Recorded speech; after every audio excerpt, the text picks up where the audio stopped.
नमस्कार दोस्तों, स्वागत है आप सभी का आपके अपने YouTube channel treatment of doubts पर। सीटेट का दिसंबर में एग्ज़ाम होने वाला है, उसके लिए मैं CDP को लेकर आया हूं। इसको हम लोग टॉपिक वाइज और इसमें थ्योरी यानी कि सभी कवर करेंगे। और इस क्लास में जितनी भी थ्योरी होगी टॉपिक वाइज पढ़ने वाले हैं और शुरू से अंत तक बने रहिएगा। और दूसरी क्लास दी जाएगी, उसमें CDP के प्रैक्टिस सेट के जो क्वेश्चन होते हैं वो दिए जाएंगे। और सीटेट एग्ज़ाम में 30 क्वेश्चन आते हैं।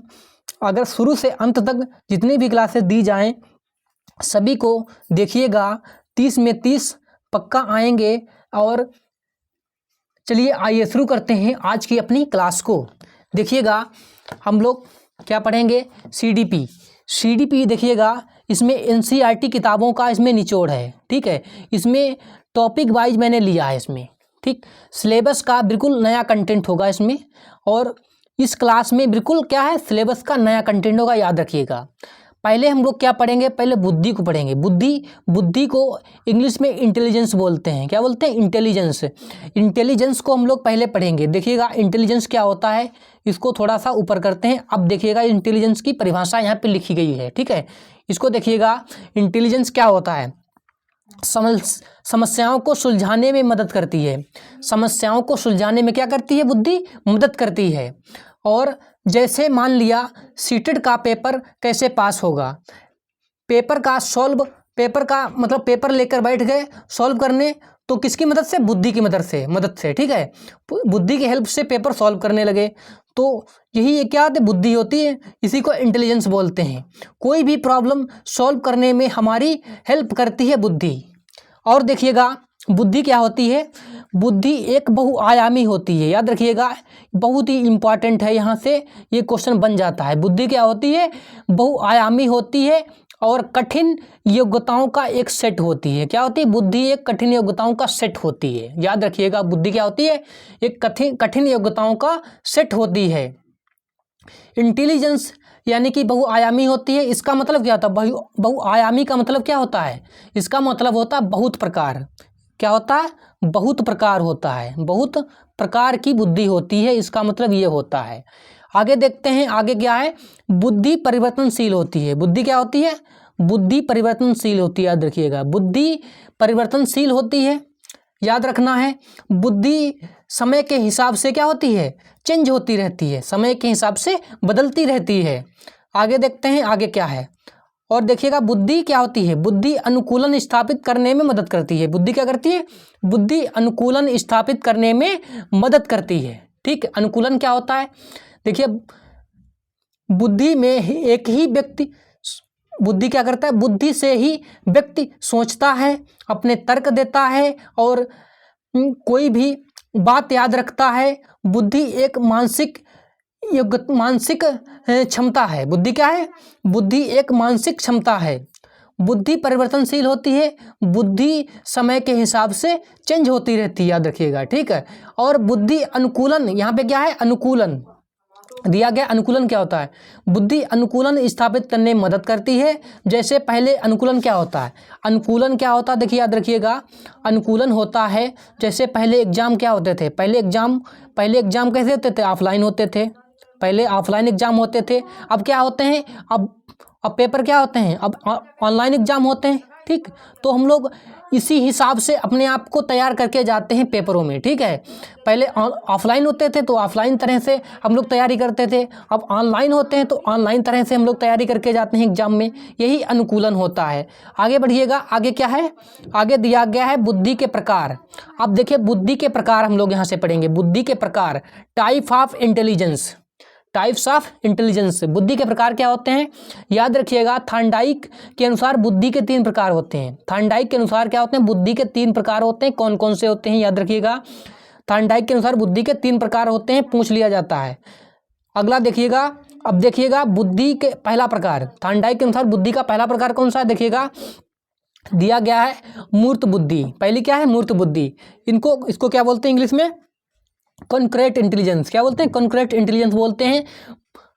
देखिएगा मूर्त बुद्धि क्या होती है? मूर्त बुद्धि से अभिप्राय जो चीज़ें हमारे सामने होती हैं, मूर्त बुद्धि का मतलब प्रत्यक्ष जिन चीज़ों को हम देखकर हम कार्य करते हैं मूर्त बुद्धि के अंतर्गत आती हैं। यानी कि याद रखिएगा, जिन चीज़ों को हम देख सकते हैं, छू सकते हैं, वो सभी क्या होती हैं, मूर्त बुद्धि के अंतर्गत आती हैं। जैसे जिन लोगों के अंदर मूर्त बुद्धि होती है वे क्या बनते हैं, वे क्या बन जाते हैं, इसके देखिए एग्जाम्पल दिए गए नीचे। वे लोग क्या बनते हैं, वे मैकेनिक बन जाते हैं। क्या बनते हैं, ये मैकेनिक बन जाते हैं। और क्या बनते हैं, कारीगर बन जाते हैं। मैकेनिक बन जाते हैं, कारीगर बनते हैं।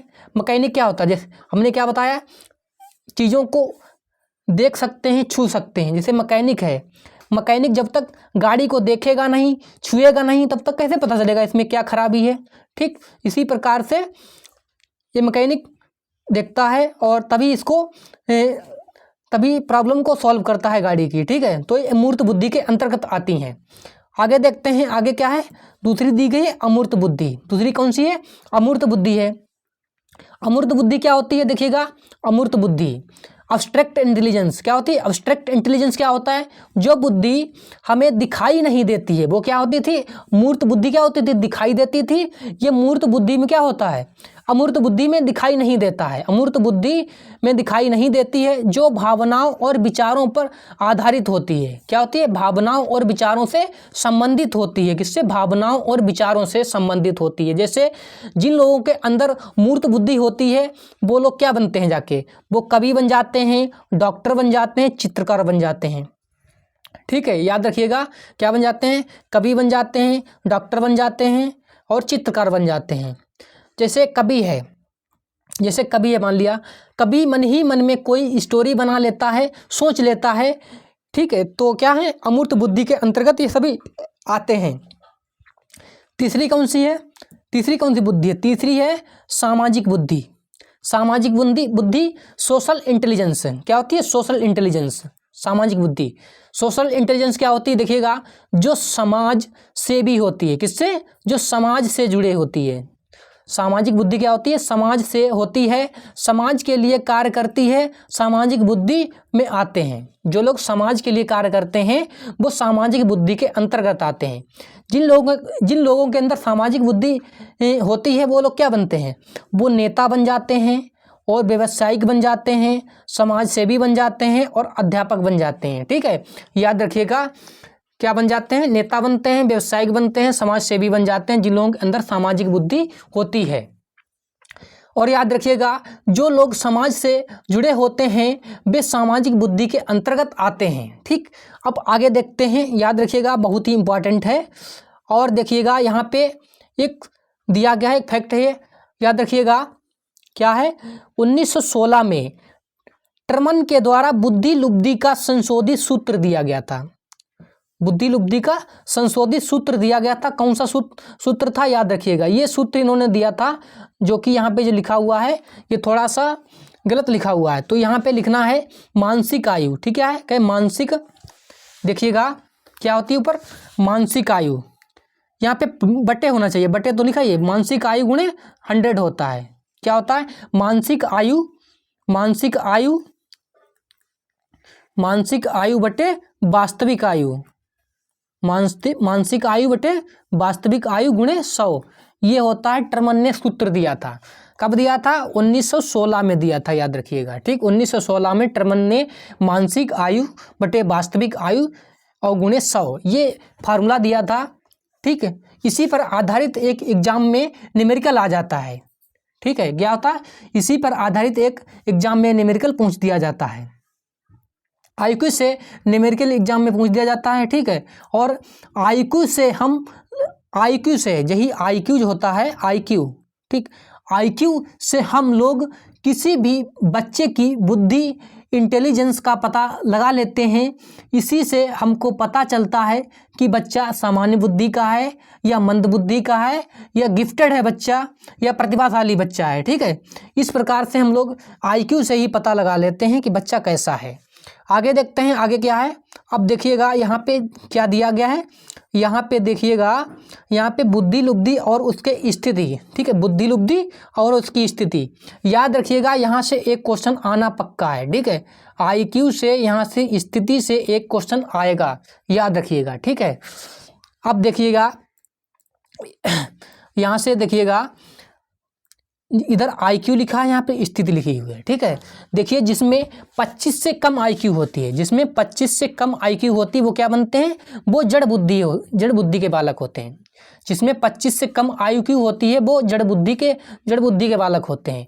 और 25 से 49 होती है जिसमें वो मूढ़ बुद्धि के बालक होते हैं। और 49 से 69 जिस बालक में होती है वो क्या बनते हैं, वो बनते हैं सॉरी मूर्ख बुद्धि होती है। वो कौन सी बुद्धि के अंतर्गत आते हैं, मूर्ख बुद्धि के अंतर्गत आते हैं। और आगे देखिएगा, आगे दिया गया है 70 से 79 जिसमें IQ होती है वो क्या बनते हैं, वो क्या होते हैं, वो किस बुद्धि के अंतर्गत आते हैं, वो मंद बुद्धि के अंतर्गत आते हैं। किसमें, 70 से 79 जिसमें IQ होती है वो मंद बुद्धि के अंतर्गत आते हैं बच्चे।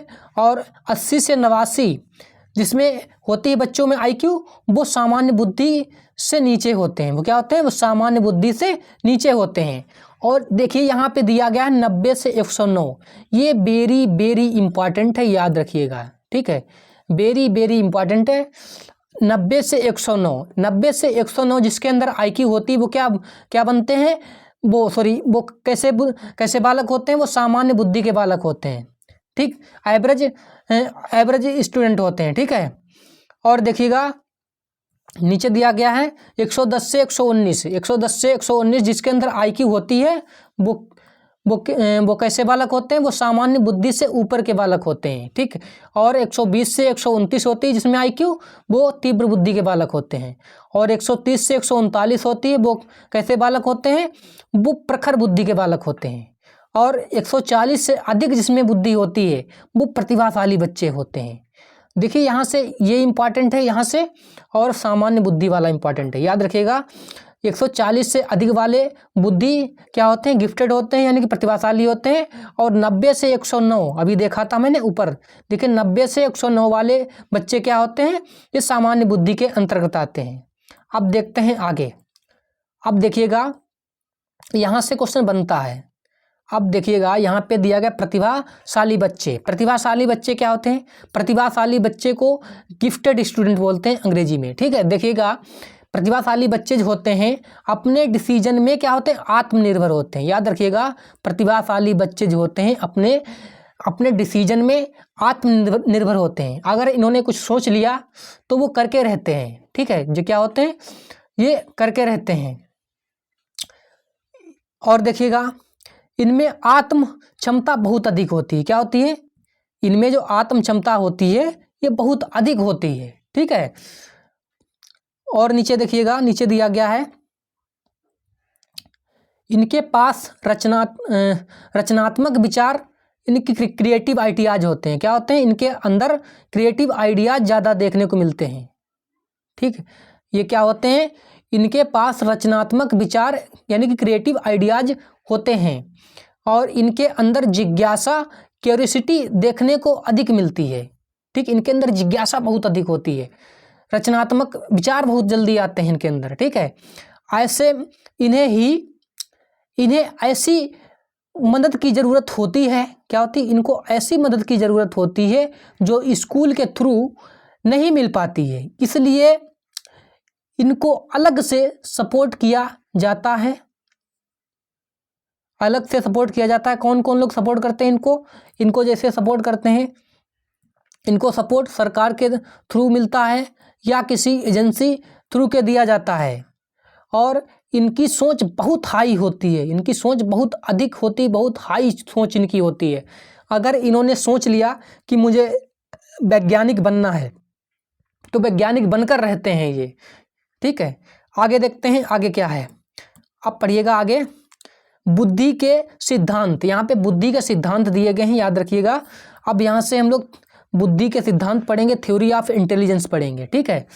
अब देखिएगा यहाँ से कौन कौन से बुद्धि के सिद्धांत हैं।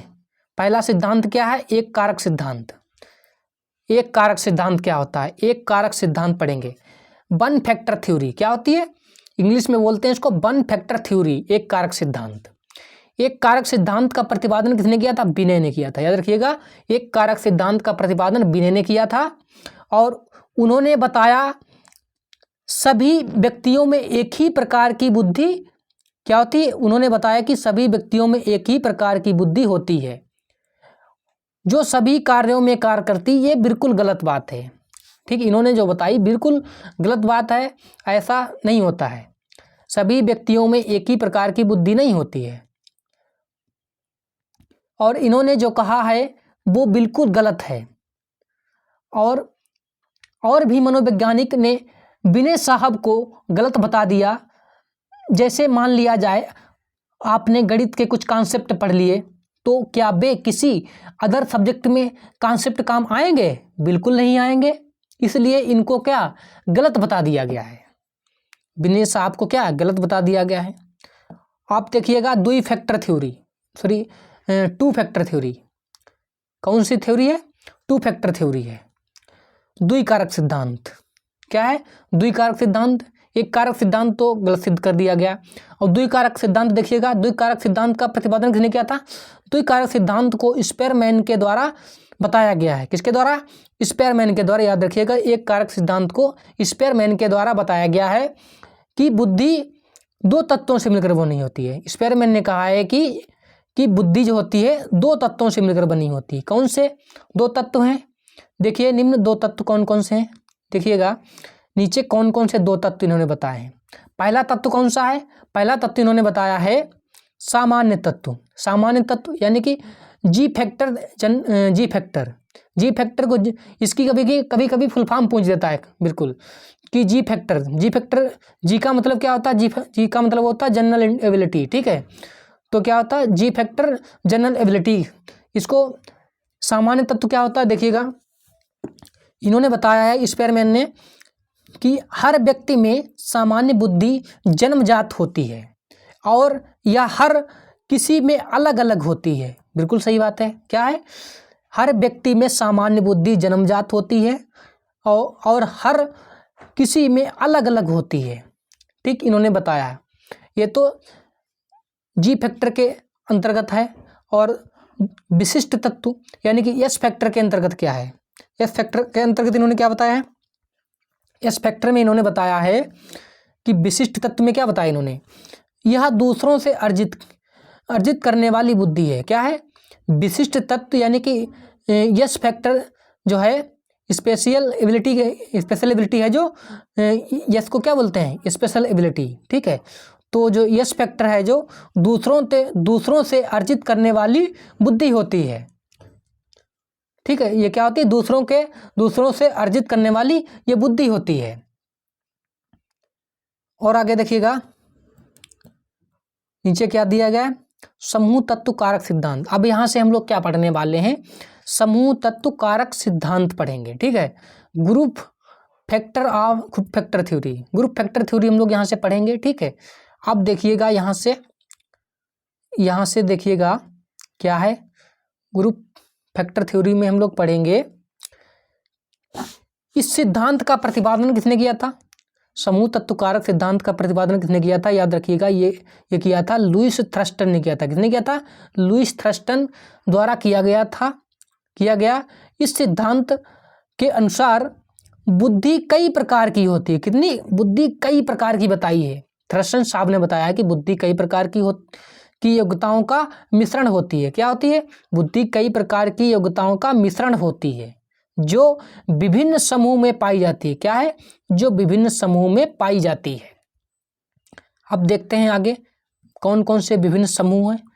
यहां से याद रखिएगा, एक क्वेश्चन आता है यहां से। ठीक है, देखिएगा, बुद्धि 7 मानसिक योग्यताओं से मिलकर बनी है। कितनी? बुद्धि 7 मानसिक योग्यताओं से मिलकर बनी है। याद रखिएगा, सीधे क्वेश्चन पूछ दिया जाता है बुद्धि कितनी मानसिक योग्यताओं से मिलकर बनी है, तो 7 मानसिक योग्यताओं से मिलकर बनी है। अब देखते हैं 7 मानसिक योग्यताएं कौन कौन सी, एक एक हम लोग देखते हैं। पहली दी गई है वर्बल एबिलिटी। कौन सी है? Verbal ability. वर्बल एबिलिटी क्या होती है? वर्बल एबिलिटी का मतलब क्या होता है? वर्बल एबिलिटी का मतलब होता है शाब्दिक अर्ध क्षमता। क्या होती है? शाब्दिक अर्ध क्षमता होता है वर्बल एबिलिटी का मतलब। इसका मतलब होता है शब्दों के अर्थ को समझने की योग्यता होती है। क्या होती है? इसमें शब्दों के अर्थ को समझने की योग्यता होती है। इसमें जैसे जैसे लिख दिया जाए, जैसे मान लिया एक लिखा है, एक क्या लिखा है, एक लिखा है ये हंस लिखा है। अब एक ये हंस लिखा है, बताइएगा इसमें क्या है, ये इस हंस का मतलब क्या है और इस हंस का मतलब क्या है। ये हंस पक्षी के लिए है, ये हंस क्या है, ये हंस पक्षी है। अब ये हंसने वाला है, ये क्या है, हंसने वाला है। तो यहाँ पे देखिएगा, देखिए शब्द एक जैसे लग रहे हैं लेकिन अर्थ अलग अलग हैं, ठीक है। यानी कि जिनके अंदर अर्थ समझने की योग्यता होती है वो वर्बल एबिलिटी के अंतर्गत आते हैं, ठीक है। एक हंस का मतलब पक्षी है, दूसरे हंस का मतलब हंसने वाला है, ठीक। ये वर्बल एबिलिटी समझ गए। अब आगे देखते हैं न्यूमेरिकल एबिलिटी क्या होता है। न्यूमेरिकल एबिलिटी देखिएगा, न्यूमेरिकल एबिलिटी क्या होता है। न्यूमेरिकल एबिलिटी याद रखिएगा, देखो ये नाम से ही निकल रहा है न्यूमेरिकल एबिलिटी, यानी कि नंबरों को समझने की योग्यता। यानी इसका मतलब क्या होता है, इसका मतलब होता है अंकों या नंबरों को समझने की योग्यता। क्या होती है, अंकों या नंबरों को समझने की योग्यता, ठीक है। अंकों या नंबरों को समझने की योग्यता होती है इसमें। जैसे हमने मान लिया कि मेरा गांव शहर से 6 किलोमीटर दूर है। कितना, हमने मान लिया कि मेरा गांव शहर से कितने किलोमीटर दूर है, 6 किलोमीटर दूर है। अगर आपको किलोमीटर के बारे में नॉलेज है, किलोमीटर के बारे में पता है, तो आप किस में आएंगे, न्यूमेरिकल एबिलिटी के अंतर्गत आएंगे। आप न्यूमेरिकल एबिलिटी जानते हैं इसका मतलब, ठीक है।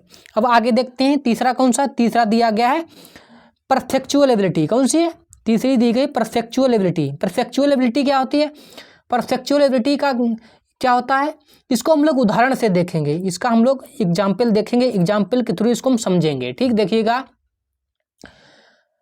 बहुत ही अच्छी तरीके से एग्जाम्पल के थ्रू समझ में आएगा।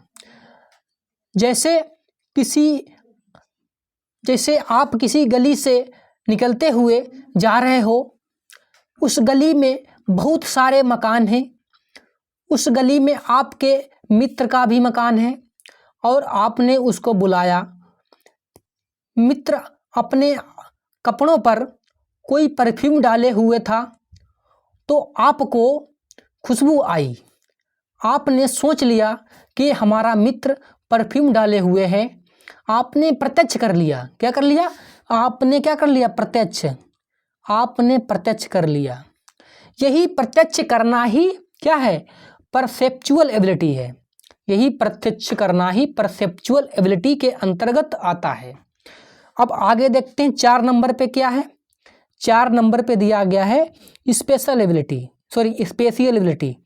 स्पेशियल एबिलिटी देखिए, स्पेशियल एबिलिटी क्या होता है, याद रखिएगा। स्पेशियल एबिलिटी में क्या होता है, इसको भी हम लोग एग्जाम्पल के थ्रू समझने वाले हैं, ठीक है। देखिएगा स्पेशियल एबिलिटी क्या होता है, थोड़ा सा इसको ऊपर करते हैं। अब देखिएगा स्पेशियल एबिलिटी, इसको थोड़ा सा अच्छे से समझेंगे। जैसे मान लिया आपका कोई खाली प्लाट पड़ा हुआ है, ठीक। जैसे मान लिया कोई आपका ये खाली प्लाट पड़ा हुआ है, ठीक। ये खाली प्लाट पड़ा हुआ है, आप गए किसी मिस्त्री को लेकर आए। क्या, आप किसी मिस्त्री को लेकर के आ गए, ठीक।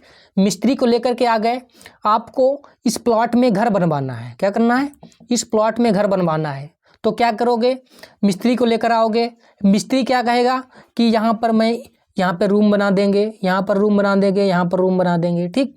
और ये वाली यहाँ पे जगह है, यहाँ पे किचन बना देंगे और यहाँ पे क्या कर देंगे, यहाँ पे पार्किंग की सुविधा कर देंगे, यहाँ पर गेट लगा देंगे, ठीक। तो इस प्रकार से उसने क्या कर लिया, अपने माइंड में सब सोच लिया, ठीक। तो इसी को हम लोग क्या बोलते हैं, इसमें अमूर्त तथ्यों के आधार पर उसने मानसिक छवि बना ली। उसने क्या किया, उसने अमूर्त तथ्यों के आधार पर उसने अपने माइंड के अंदर मानसिक छवि बना ली। यही क्या है, यही स्पेशियल एबिलिटी के अंतर्गत आती है। अब आगे देखते हैं आगे क्या है। आगे 5 नंबर पे क्या दिया गया है, 5 नंबर पे दिया गया है इंडक्टिव एबिलिटी। इंडक्टिव एबिलिटी क्या होता है, 5 नंबर पे दिया गया इंडक्टिव एबिलिटी। इसको भी हम लोग एग्जाम्पल के थ्रू समझेंगे, बहुत ही अच्छे से समझ में आएगा। इंडक्टिव एबिलिटी को ही बोलते हैं इंडक्टिव रीजनिंग। इंडक्टिव एबिलिटी को ही बोलते हैं इंडक्टिव रीजनिंग, याद रखिएगा, इंडक्टिव रीजनिंग भी इसको बोलते हैं, ठीक है। और देखिएगा इसको भी हम लोग उदाहरण के थ्रू समझेंगे, बहुत ही अच्छे से समझ में आने वाला है। जैसे मान लिया कोई 2 मित्र हैं, वे फ़ोन पर बात कर रहे हैं। एक मित्र ने कहा मैं फ़ोन काट रहा हूँ। दूसरे मित्र ने सोच लिया कोई ज़रूरी काम याद आ गया होगा उसको, इसीलिए वो फ़ोन काट रहा है, या कोई प्रॉब्लम हो गई होगी इसलिए वो फ़ोन काट रहा है। ठीक है, तो शायद उसने फ़ोन इसलिए काटा होगा। तो दूसरे मित्र ने क्या सोचा कि शायद उसको कोई प्रॉब्लम हो गई होगी, या तभी कह रहा है कि मैं फ़ोन काट रहा हूँ, कोई इमरजेंसी प्रॉब्लम है। दूसरा मित्र कहता है कि मैं फ़ोन काट रहा हूँ कि कोई इमरजेंसी प्रॉब्लम है, इसलिए मैं फ़ोन काट रहा हूँ। तो आपने सोच लिया कि शायद कोई बहुत बड़ी दिक्कत हो गई होगी, ठीक, इसीलिए वो फ़ोन काट रहा है। तो यही क्या है, यही इंडक्टिव एबिलिटी के अंतर्गत आता है, यही सोचना। ठीक है, यही सोचना ही क्या है, यही इंडक्टिव रीजनिंग या इंडक्टिव एबिलिटी के अंतर्गत आता है। और याद रखिएगा 6 नंबर पे क्या दिया गया, 6 नंबर पे दिया गया word fluency ability. Word fluency ability क्या होता है, इसको हम लोग क्या बोलते हैं, इसका मतलब होता है धारा प्रवाह। क्या होता है, इसका मतलब होता है धारा प्रवाह। ठीक, इसका मतलब होता है धारा प्रवाह, याद रखिएगा धारा प्रवाह। और देखिएगा 7 नंबर पे क्या दिया गया, 7 नंबर पे दिया गया मेमोरी एबिलिटी।